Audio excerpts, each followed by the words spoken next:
에베소서 3장 7절부터 제가 읽겠습니다. 나는 이 복음을 섬기는 일꾼이 되었습니다. 내가 이렇게 된 것은 하나님께서 그분의 능력이 작용하는 대로 나에게 주신 그분의 은혜의 선물을 따른 것입니다.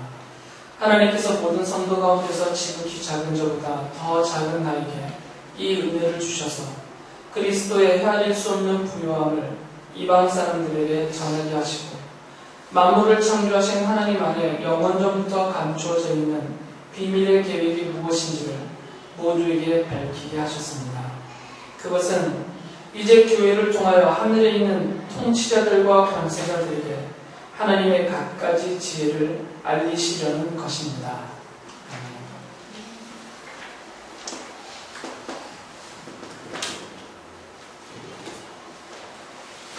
우리가 하나님의 그 작정하신 속에서 또 부르심을 받고 그리스도의 보혈로 죄 용서를 받고 하나님의 자녀가 되었어요. 그런데 여기서 우리가 생각해야 될 것은 하나님의 자녀가 된 성도들은 독립적이지 않다는 것입니다. 따로따로가 아닙니다. 알고 있는 얘기이고 쉬운 얘기지만 실제 삶에 있어서는 성도님들이 이런 생각들을 많이 갖고 사세요. 독립적인 존재로. 내가 하나님의 자녀가 됐는데 하나님의 자녀라는 나의 존재 자체가 다르다는 거죠. 개별적으로. 김찬이라는 하나님의 자녀와 강윤정이라는 하나님의 자녀는 별 상관이 없는 거예요. 니랑 나랑 전혀 상관없는 그런 독립적인 그런 관계처럼 은연중에 다 생각하고 있어요. 그래서 교회에 모여 예배할 때에는 같은 공동체로서 모이지만 같은 공동체로 모인 그 속에서조차도 실제로 서로를 대하는 것은 남남처럼 대한단 말이죠. 아주 원수처럼 대하지는 않더라도 남으로 대하는 것이에요. 내가 아닌 남으로. 그래서 이것은 독립적이다라는 표현을 쓰는 거죠. 이렇게 성도가 개개인이 독립적인 존재로 자기를 생각하고 살면 교회는 교회가 되지 못합니다. 교회의 본질이 무너져 버리는 거죠. 그래서 오늘 드리려고 하는 말씀은 반복적인 말씀들도 포함이 되어 있지만 이 교회라는 것이 본질적으로 무엇인가를 다시 한번 생각을 해보고 그렇다면 그 교회로서 우리는 어떤 삶을 사는 것이 주님께서 원하시는 것인가 이런 것을 살펴보려고 합니다. 교회라는 것은 어떤 사람들의 필요 때문에 그리고 또 사람들의 어떤 연합의 결과로 세워지지 않습니다. 예를 들면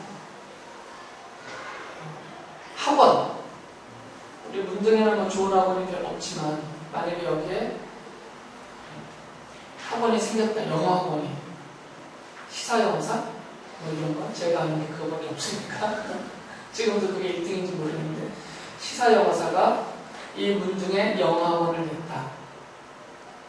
그러면 괜히 생겼겠어요? 그 시사영어사가 필요가 있어서 생긴 거죠. 우리 사람들이 필요가 있어서. 여기 계신 어머님들이 아이들에게 좀 더 영어를 잘 가르쳐주고 싶은 그런 필요가 있었기 때문에 그 필요를 채우기 위하여 영어학원이 생긴 것입니다. 식당은 왜 생겼겠어요? 우리 한강은 없었지만 한강 식당이 왜 생겼겠어요? 우리 주부들은 까짓 식당 안 가면 그만이지만 우리 혼자 계시는 남성 동지들은 식당을 가야 돼요.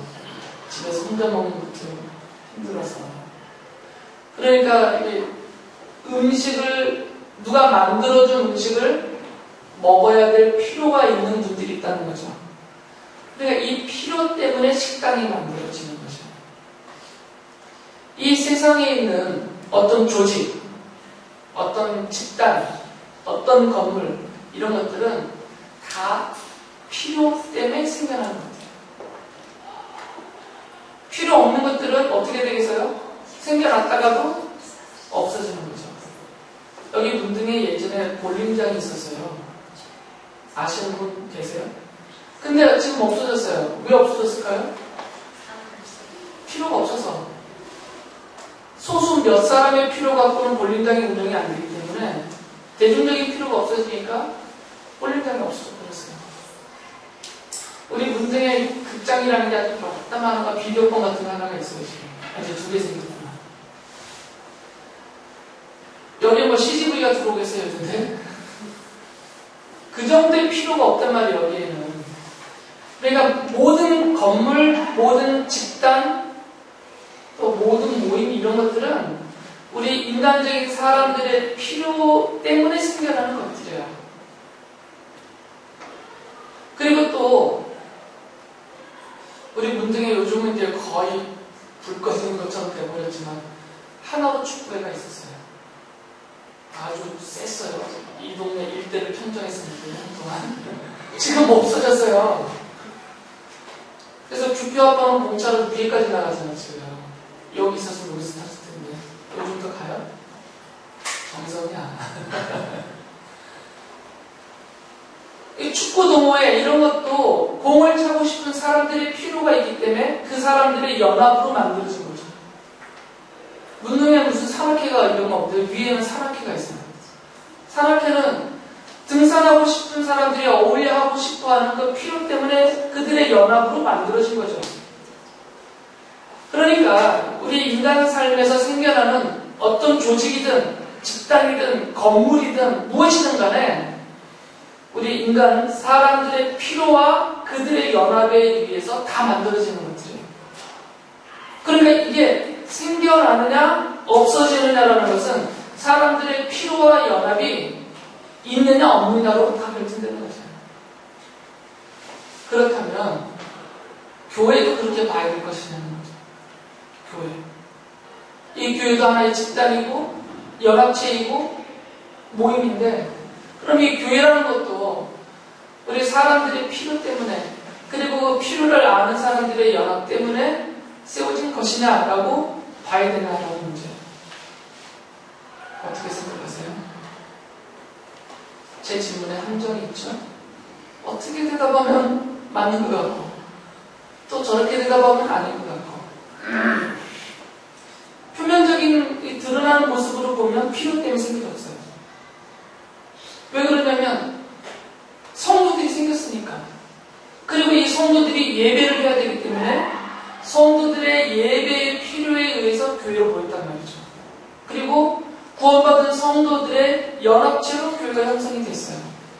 그러니까 그런 면에서는 어떤 사람의 필요와 그들의 연합에 의해서 교회도 세워졌다라고 말할 수가 있는 것이죠. 그렇게 본다면. 그런데 성경은 그렇게 말하지 않아요. 성경은 교회가 세워졌다라고 말하는데 사람들의 필요나 그들의 연합에 의해서 자생적으로, 자발적으로 세워진 게 아니고 만들어졌다라고 말해요. 그러니까 교회는 만들어진 거죠. 누가 만드셨을까요? 답은 아시겠지만 이미 우리 주님이 만드셨어요. 마태복음 16장 18절 보면 주님이 교회를 세우겠다는 뜻을 밝히세요. 나도 너에게 말한다. 너는 베드로다. 나는 이 반석 위에다가 내 교회를 세우겠다. 죽음의 문들이 그것을 이기지 못할 것이다. 분명히 예수님이 말씀하세요. 내 교회를 주어가 예수님이니까 예수님께서 예수님의 교회를 예수님이 세우신다. 그 말이에요. 그러니까 교회는 사람들의 필요 때문에 생겨나기 전에 아예 그 이전이에요. 그 이전에 예수님이 교회를 세우겠다고 뜻을 정하셨고 예수님이 그 교회를 세우셨다는 거죠. 이게 더 우선된 거죠. 성도들의 필요와 연합 때문에 교회가 세워진 게 아니고 예수님이 교회를 세워놓으셨기 때문에 그 교회로 모일 자들을 만드셨고 그 교회로 모일 자들을 모이게 하신 것이죠. 교회를 먼저 세워놓고 순서가 뒤바뀌면 안 돼요. 하나님께서 예수 그리스도의 이 십자가에서 흘리신 보혈로 택하신 자들의 죄를 용서하시고 구원해 놓고 보니까 얘네들을 모아서 함께 예배하고 공동체를 이루고 하나님의 일을 하려면 교회가 필요하겠구나. 그래서 이후에 교회를 만들어 놓으신 것이 아니고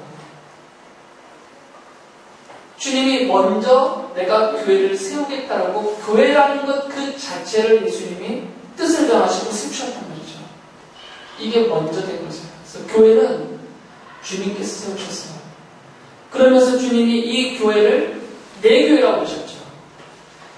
사람이 세웠다면 사람의 교회예요. 우리 주일학교 학생들에게 아침에 물어봤어요. 이 문등하는 교회는 누가 세웠을까 그랬더니 목사님이요. 목사님이 교회를 세우는 줄 알죠. 그런 목사들도 있고 그런 성도들도 있어요. 그건 잘못된 것이죠. 성경 어디를 봐도 목사가 교회를 세운다는 말 없어요. 장로님이 교회를 세운다는 말 없고 어떤 일부의 사람들의 연합으로 교회를 세운다는 표현이 없습니다. 분명히 예수님이 교회는 내가 세우고 그래서 이 교회는 내 교회다라고 말씀하세요. 그러니까 이 온 우주 안에 어떤 이름을 달고 교회가 존재하더라도 그 교회는 다 누구 거예요? 다 예수님 거죠. 예수님이 교회를 세우셨으니까. 이 문등하는 교회도 예수님 거고 서울에 있는 어마무지하게 큰 그 교회들도 다 예수님 거예요.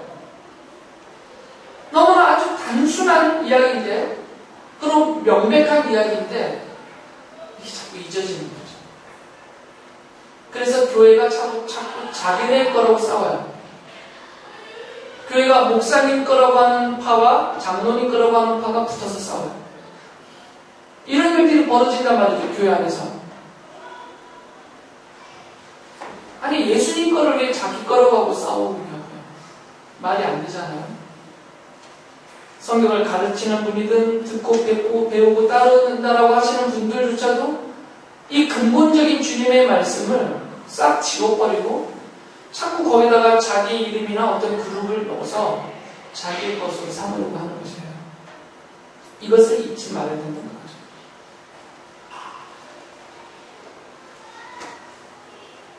사도행전 20장 28절에 보면 사도 바울이 에베소 교회에서 한 3년 동안 목회를 한 다음에 이제 또 주님의 인도하심을 받아서 에베소 교회를 떠나서 예루살렘으로 올라가요.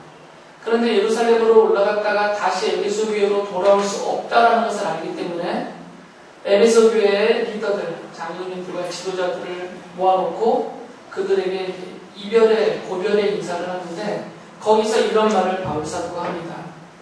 사도행전 20장 28절에 이렇게 기록되어 있어요. 여러분은 자기 자신을 잘 살피고 양떼를 잘 보살피십시오. 성령이 여러분을 양떼 가운데 감독으로 세우셔서 하나님께서 자기 아들의 피로 사신 교회를 돌보게 하셨습니다. 라고 말해요. 왜 교회가 예수님의 것이냐면 예수님이 사셨기 때문이에요. 돈 주고 사면 내 거잖아요. 예수님도 값을 치르고 사셨단 말이죠. 교회를. 그러니까 모든 교회는 예수님이 값을 다 지불하고 예수님의 것으로 다 산 예수님의 소유가 그 말이에요. 그리고 그 값이 뭐냐면 예수님의 피다라고 말씀하셨어요. 하나님의 아들이니까 예수님이시죠.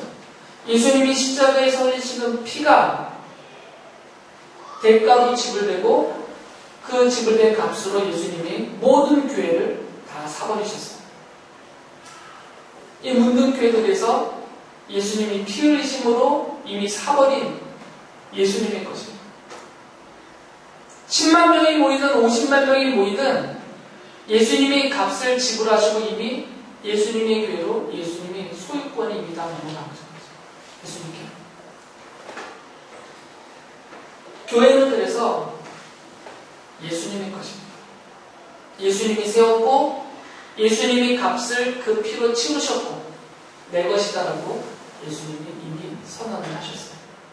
요거를 취소시키거나 무르거나 예수님이 피보다 더 큰 값을 지불하고 교회를 뺏어갈 수는 없습니다. 내가 사서 내 거이지만 이것을 되팔 수 있잖아요. 이것을 되팔고 누가 되사가려면 내가 산 값보다 더 센 값을 지불해야 되지 않겠어요? 그만큼의 가치가 있는 거니까. 제가 갖고 있는 이 기타가 20만원짜리라고 한다면 윤정이가 200원 내놓고 이거 사갈 수가 있겠냐고. 못 사가지. 아무리 탐나도. 차라리 거저주고 말지 내가. 값이 지불이 안 되는 거죠. 그래서 예수님이 한번 그 피라는 값을 지불하고 교회를 샀거든요. 이것은 취소될 수 없는 계약이에요. 이거는 영원히 이 계약과 이 소유권은 변동이 없습니다. 그래서 주님 오시는 그날까지 천국에 이르러서까지 모든 교회의 주인은 소유권은 예수님께서요. 이것은 부정되면 안 되는 것입니다. 또 한 가지는 예수님이 이 교회를 어디에다가 세운다라는 말씀을 분명히 줬어요. 아까 읽었던 18절에 보면 나는 이 반석 위에다가 교회를 세우겠다라고 말씀하셨죠. 아무데나 세운 게 아니다 그 말이에요. 아무데나. 예수님은 교회를 세울 자리를 정해놓으셨고 거기다가만 교회를 세웠다 그 말이에요. 반석이 뭐냐면 주춧돌이에요. 이 지금은 현대식으로 건물을 짓기 때문에 지하를 파고 철근 콘크리트로 구조를 다져놓고 기초를 만든 다음에 건물을 올리지만 성경 시대만 해도 집을 지을 때 이런 건축술이 없기 때문에 땅을 좀 깊게 파고 거기에 든든한 돌을 깔고 기둥을 세울, 그리고 그 돌의 가운데를 요만큼 기둥물 자리를 판 다음에 거기다가 기둥을 꽂아서 세웠단 말이에요. 이게 고대 건축 기술이거든요. 그러니까 기둥도 중요하지만 훨씬 더 중요한 것은 이것을 지탱해 줄 수 있는 그 위에 얹을 무게와 이런 모든 것들 아무리 홍수가 나든 어쨌든 무너지지 않는 이걸 지탱할 수 있는 든든한 주춧돌이 제일 집에서는 중요한 역할을 해요. 바로 반석은 그 주춧돌을 말해요. 그래서 예수님은 교회를 이렇게 집을 세우는 것으로 비유적으로 말씀을 해주신 것인데 교회라는 집을 세우려면 고대 건축 기술로는 먼저 주춧돌이 놓여져야만 그 주춧돌 위에다가 집이라는 교회를 세울 수가 있었다는 것이죠. 예수님은 그 반석, 그 주춧돌 위에다가 교회를 세운다고 했어요. 그러니까 이 반석, 다른 것 아니고 이 반석, 다른 반석은 안 되는 거죠. 예수님이 딱 손가락으로 이렇게 지적해 놓으신, 딱 정해 놓으신 그 반석만 교회의 기초가 될 수 있는 거죠. 그런데 성경을 봤더니 이 반석에 다른 의미는 하나도 없고 바로 위에 있는 마태복음 16장 16절이 이 반석이다라고 말씀하세요. 예수님이 제자들에게 너희는 나를 누구라고 생각하느냐고 물었을 때 베드로가 제자들을 대표해서 대답을 해요. 이건 베드로 개인의 대답이 아닙니다. 모든 제자들의 동의함 속에서 베드로가 대표격으로 대답한 말이에요. 그래 나머지 11명의 제자도 다 동의하는 거죠. 그러니까 베드로의 대답이 16절에 이렇게 나오죠. 선생님은 살아계신 하나님의 아들 그리스도십니다. 라고 대답을 했어요. 예수님을 가르쳐서 랍비라고 불렀으니까 선생님은 그런 거죠. 선생님은 살아계신 하나님의 아들 그리스도십니다. 이 대답을 듣고 예수님이 기뻐하시면서 뭐라고 17절에서 말씀하셨냐면 베드로야 너에게 이것을 알게 하신 것은 사람이 아니라 하나님이시다 라고 말합니다. 그러니까 베드로와 그 제자들이 예수님을 살아계신 하나님의 아들 그리스도라고 믿을 수 있었던 것은 그들이 똑똑해서가 아니라 하나님이 그들 속에 그것을 깨닫게 하시고 믿게 해주셔서 그들이 이 믿음을 고백할 수 있게 하셨다는 거예요. 그러면서 18절에 하신 말씀이 바로 이 반석 위에다가 그 신앙의 고백 위에다가 교회를 세우신다는 거죠. 그러니까 예수님이 교회를 세우시는 주춧돌로서의 반석은 뭐냐면 어떤 사람도 아니고 물건도 아니고 뭐라고요? 추상적이긴 하지만 바로 신앙 고백이죠. 예수님을 하나님의 아들로 그리스도로 고백하는 그 믿음의 참된 고백, 그 신앙 고백이 교회의 주축들, 반석이라는 거죠.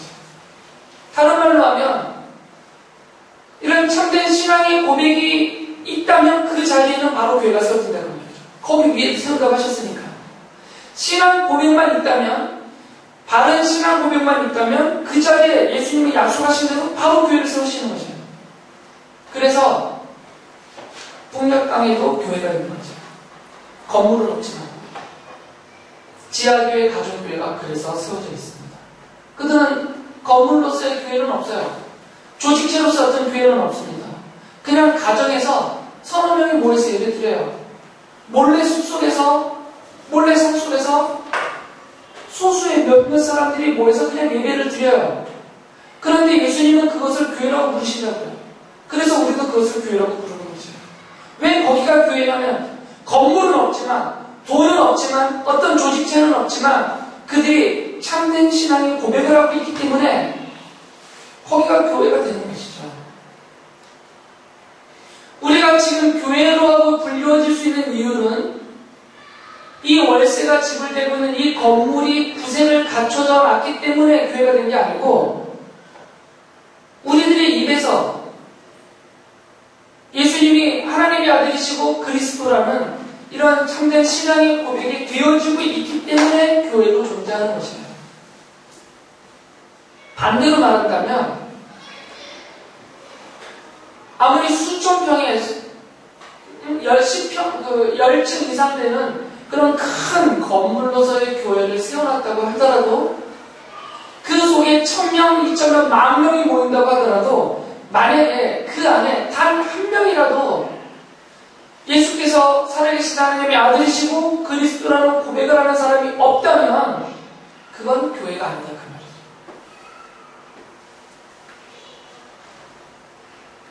그래서 교회는 그리스도가 세우셨고 그리스도가 예수 그리스도가 주인이다라고 말하는 거죠. 그런데 성경을 봤더니 이 교회를 가리켜서 뭐라고 말하고 있냐면 가족이다라고 불러요. 하나님의 가족. 처음에 말씀드린 것처럼 교회는 독립적인 개개인이 각각 독립적으로 뚝뚝 떨어져 있는 그런 것이 아니다라는 거죠. 교회라는 것은 하나의 유기체예요. 그러니까 살아있는 한 덩어리라는 거죠. 살아있는 한 덩어리. 그래서 성경은 그것을 몸이다라고 불렀고 하나님의 가족이다라고 불렀어요. 한 덩어리라고. 그런데 제가 염려스럽게 말씀드린 것처럼 성도님들이 독립적인 존재로 자꾸 자기 자신을 여겨요. 문등하니 교회라는 간판이 걸려있는 교회 건물에 와서 예배하고 함께 주님의 일을 하고는 있지만, 그러나 그 와중에도 나를 저 사람하고 상관없는 독립적인 존재로 여긴단 말이죠.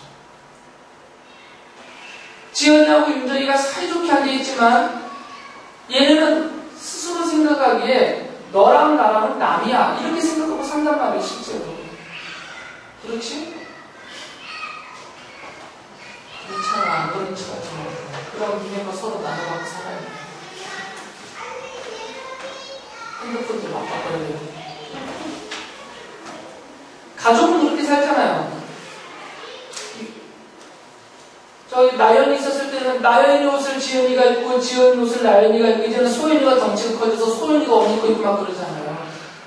가족이니까 함께 네 것 내 것 개념 없이 우리 것하고 서로 공용으로 쓰잖아요. 그게 가족의 의미죠. 그런데 우리는 그렇게 안 해요. 교인들은. 우리 교회도 안 그렇잖아요. 실질적으로 보면 네 것 네 것 내 것 내 것, 너는 너 나는 나잖아요. 그러니까 각각 독립적인 존재로 여긴단 말이에요. 성도가 교회라는 이름으로 보면서도 이것은 완전히 비성경적인 것입니다. 성경은 그렇게 말하지 않죠. 똑같은 구절이 구절이 신약 성경에 엄청 많이 나오지만 제가 한 구절만 읽어드리면 에베소서 1장 20절을 보면 교회는 그리스도의 몸이요. 이렇게 말해요. 교회는 그리스도의 몸이다. 교회가 그리스도의 몸이라는 표현을 신약 성경에 많이 나와요. 특히 바울의 서신서들은. 그리고 에베소서 5장 30절에서는 성도들을 가리키면서 우리는 그리스도의 몸의 지체다라는 거예요. 교회가 예수님을 머리로 한 그리스도의 몸이고 성도들은 그 몸 안에 있는 요소로서의 지체다라는 것이죠. 손이 발이 아니잖아요. 생긴 것도 다르고 기능도 다르고 완전히 다른 거죠. 그런데 손과 발이 서로 남이라고 말할 수가 없는 거죠. 김찬이라는 한 몸을 구성하고 있는 각각의 지체의 분이죠. 그러니까 이 손도 김찬이의 손이고 발도 김찬이의 발이고 손이 지 뜻대로 발이 지 뜻대로 움직이지 않는다고요. 김찬이라는 전체 몸의 뜻에 맞춰서 손과 발이 움직여요. 손은 먹자라는 김찬이의 뜻을 따라서 젓가락으로 맛있는 요리를 집어서 먹자 해서 입을 향하여 가는데 입은 나는 오늘 기분이 안 돼서 안 먹을 거야.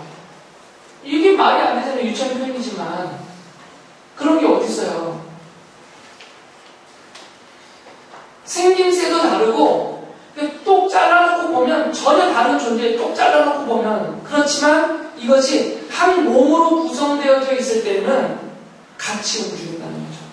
같은 뜻으로 같은 마음으로 같은 생각을 따라서 같이 작용하는 것이에요. 이게 한 몸이잖아요. 그래서 교회를 이렇게 한 몸이다. 그리고 그 교회를 구성하는 성도들은 그 몸의 한 지체다라고 말을 한 것이에요. 그래서 종합적으로 디모데전서 3장 15절에 보면 바울사도가 디모데에게 편지를 보내면서 이렇게 말합니다. 이 가족은 처음부터 보면 만일 내가 늦어지더라도 하나님의 가족 가운데서 하나님의 가족이라고 불러요. 교회를 하나님의 가족 가운데서 사람이 어떻게 처신해야 하는지를 그대가 알게 하려는 것입니다. 이 가족은 살아계신 하나님의 교회요 진리의 기둥과 터입니다 라고 말해요. 이 하나님의 가족은 교회다라고 아예 말을 해요. 성경에. 그러니까 지금 우리가 교회라고 불리워지는 공동체라면 우리는 하나님의 가족이란 말이죠. 개별적인 존재가 아니란 말이에요. 독립적인 남과 남의 관계가 아니다 그 말이죠. 한 덩어리로서 한 몸이며 한 가족이다라는 거죠.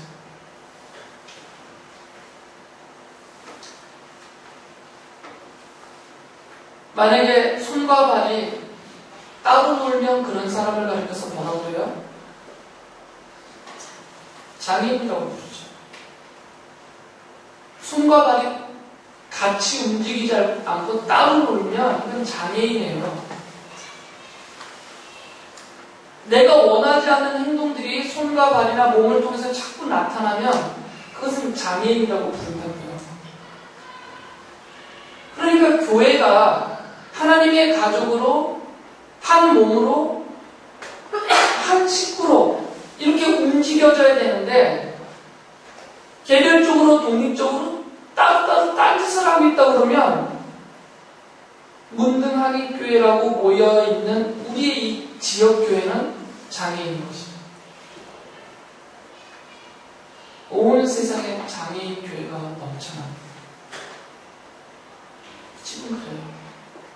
따로따로 움직이니까 목사님 따로, 장로님 따로, 집사님 따로, 뭐 성도님 따로 또 성도들끼리 서로 따로 다 제각각 다 다른 생각을 하고 다른 마음을 가지고 다른 뜻으로 막 제각각 살아요. 그냥 이름만 교회고 그냥 영역만 교회라는 테두리 안에 모여있을 뿐이지 전혀 하나님의 가족답지도 않고 그리스도의 몸답지도 않고 참된 신앙의 공동체답지도 않다. 그 이유는 뭐냐면 교회로 모이는 이유가 다르기 때문이에요. 교회로 모이는 이유가, 처음에 제가 말씀드렸듯이 사람들은 자기의 필요에 의해서 모입니다. 자기들의 필요에 의해서 그 필요를 공유하고 있는 사람들끼리 연합하여 모이게 돼 있어요.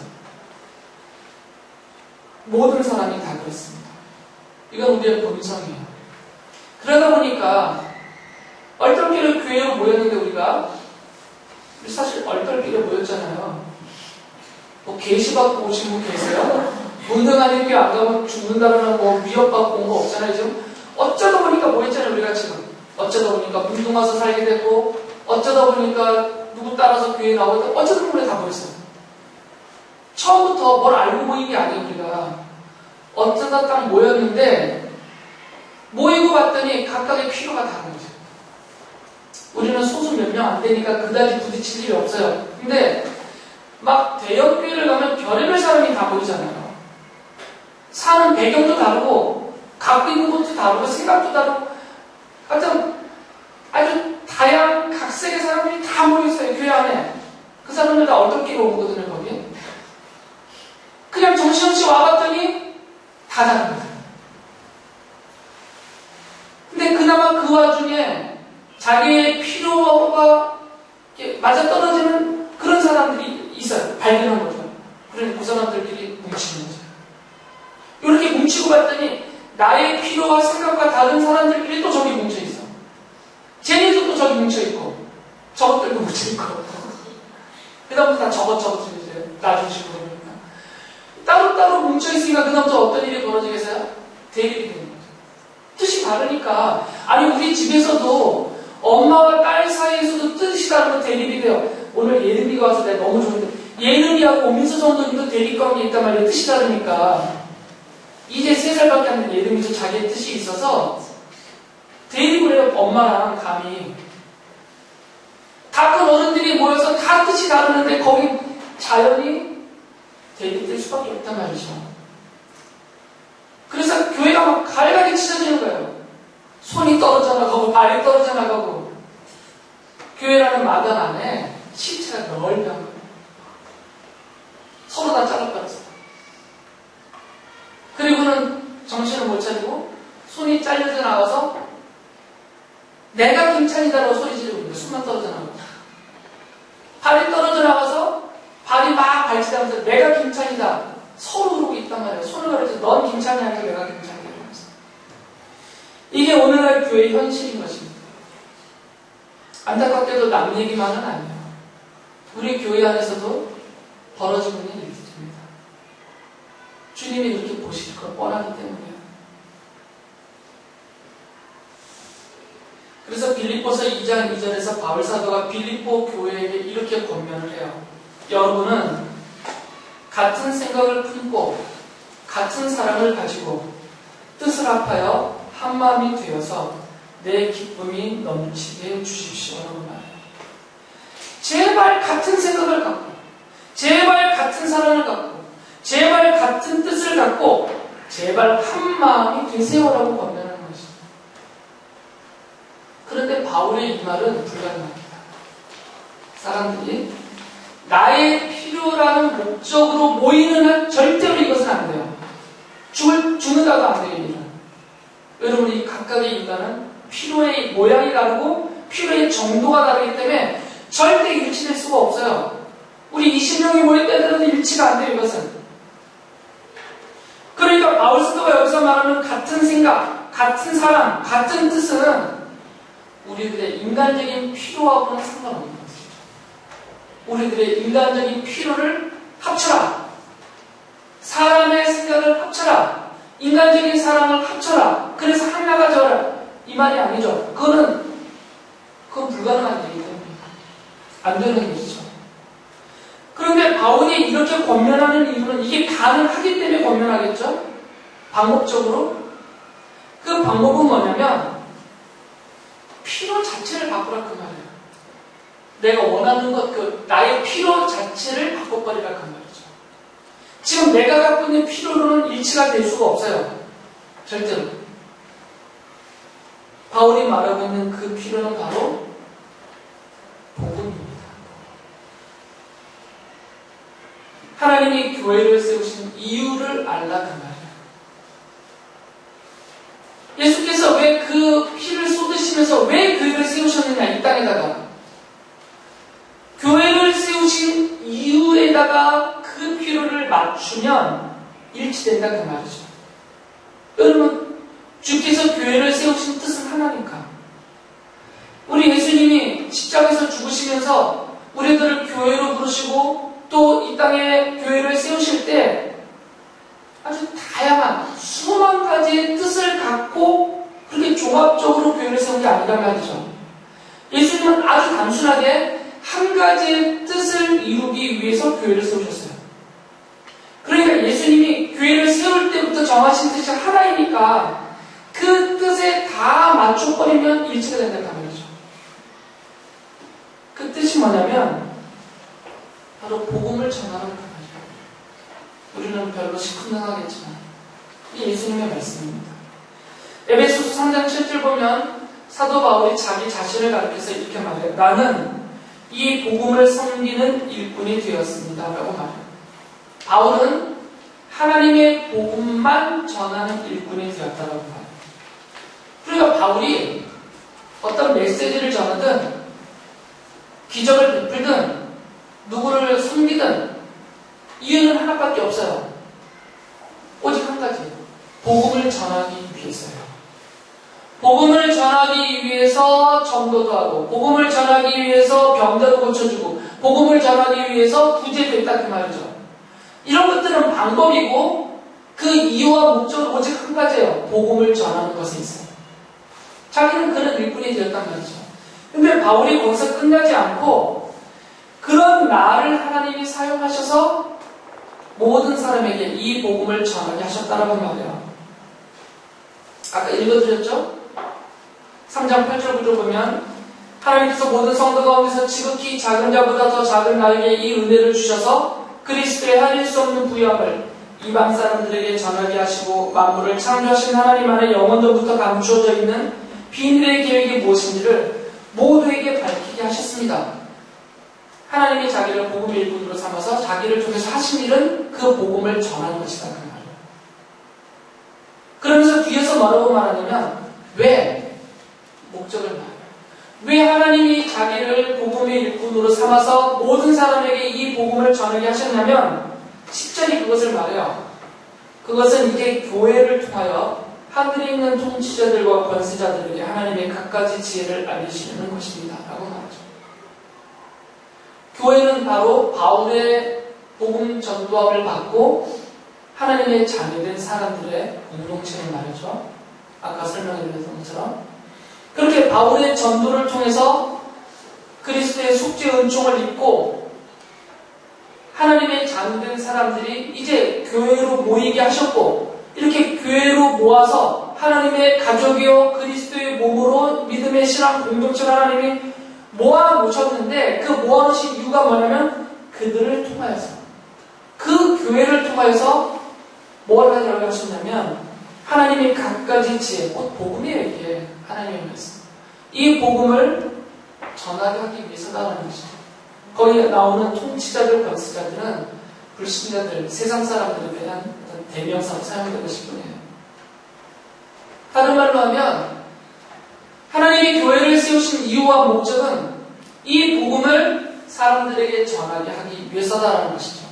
이게 주님이 갖고 계셨던 교회를 세우신 하나의 이유이고 하나의 목적이고 그리고 교회가 존재해야 되는 하나의 가치인 것이죠. 이거밖에 없어요. 그러니까 당연히 그 교회 일원으로 교회라는 교회 가족으로 그 교회라는 몸의 지체로 교회가 된 나도 그런 나도 주님께서 나를 구원하시고 교회를 세우신 뜻은 요것 한 가지밖에 없다는 거죠.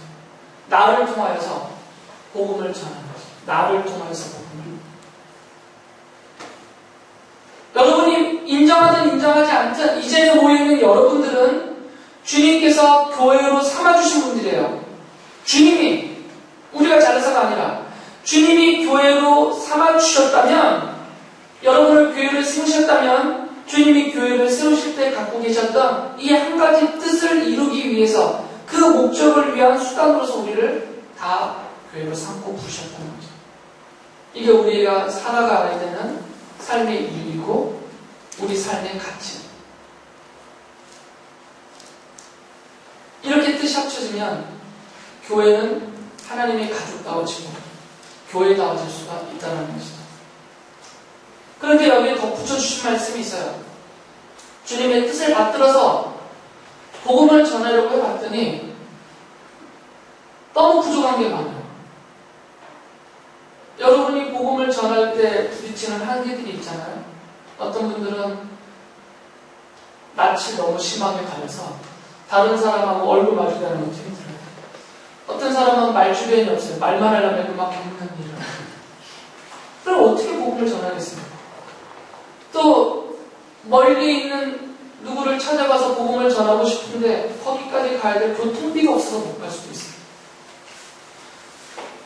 병들어 입원하고 있는 사람에게 가서 복음을 전하려는데 병원에 빈손으로 갈 수 없어서 뭘 사가야 되는데 위로할 뭘 사갈 돈이 없어요. 그러니까 돈도 없고 말씀을 전할 수 있는 능력도 없고 심지어는 용기도 없고 막 없는 게 너무 많아. 복음을 전하고 싶어 해도 실제적으로 복음을 전하기에 부족한 것들이 너무 많다는 거죠. 그러면 예수님이 그렇게 부족한 것이 많은 우리가 많은 상태에도 불구하고 우리를 강제로 내보내시겠냐고요. 강제로. 효과도 없는데 복음을 전하게 하실 때에는 복음을 전할 수 있게 만들어 주시냐는 거예요. 그 필요를 채워주시는 것이에요. 복음을 전하는데 필요한 것이 있다면 당연히 그 필요를 채워주시죠. 용기가 필요하다면 용기를 채워주고 돈이 필요하면 돈을 채워주고 지혜가 필요하면 지혜를 채워주고 그걸 채워줘야만 복음이 효과적으로 전달이 되기 때문이에요. 주님이 그것을 약속하셨어요. 18절에서 뭐라고 그랬냐면 나는 이 반석 위에다가 내 교회를 세우겠다. 죽음의 문들이 그것을 이기지 못할 것이다. 죽음의 문이 뭐예요? 사탄과 죽음의 세력이잖아요. 이것조차도 이기게 도와주겠다 그 말씀이에요. 그것들조차도 방해하지 못하도록 우리가 복음을 전하는데 사탄도 방해하지 못하도록 죽음조차도 방해하지 못하도록 내가 해주겠다라는 약속이죠. 그러니까 복음을 전달할 거 말이에요. 그래서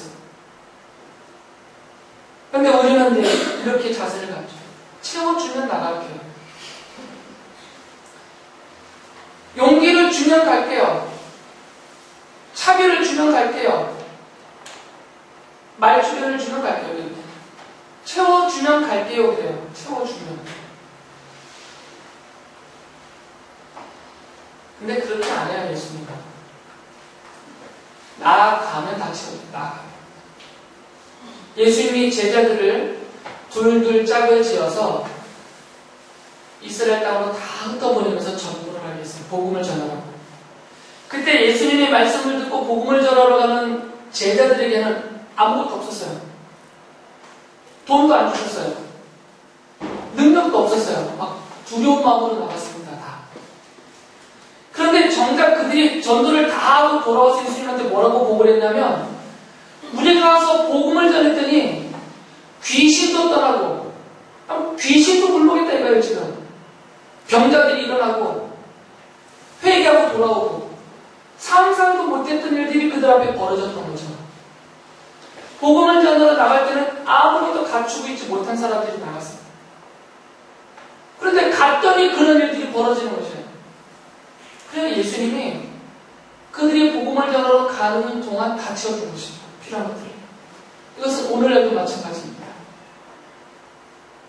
우리가 주의 말씀을 받고 교회가 세워진 뜻을 알고 내가 교회로 부름받은 뜻을 알아서 그것이 복음 전하는 것이다라는 것을 명심을 해서 가정에서 그 무지막지한 남편을 향하여서 대드는 자녀들을 향하여서 막 이웃을 향해서 친구를 향해서 내가 복음을 전하려고 입을 떼는 순간 전할 말을 주시고 그들의 마음까지도 바꿔주신다. 그 말이에요. 세상 사람들은 이것을 거꾸로 합니다. 먼저 채워달라고 먼저 얘기해요. 이거는 믿음이 아니에요. 이건 세상 사람들이 얘기해요. 그런데 주님은 주의 이 약속을 믿고 그 믿음으로 주님의 뜻 따라 가면 다 채워주신다고 했어요. 그게 마태복음 6장의 약속이잖아요. 너희는 먼저 그 나라와 그 의를 구하라. 그러면 이 모든 것을 너희에게 더하시리라.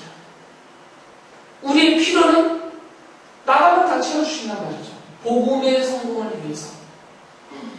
이 약속을 믿고 여러분들이 복음의 일꾼으로, 바울과 같은 복음의 일꾼으로 나를 택하고 구원하시고 부르셨다라고 믿고 그렇게 알고 그 뜻대로 순종하며 나아가실 때 여러분의 모든 필요가 채워줄 것이고 주님으로부터 채워질 것이고 그것이 풍성하게 채워진다고 약속하셨으니까 그 풍성함으로 나누며 사는 삶이 분명히 될 것입니다.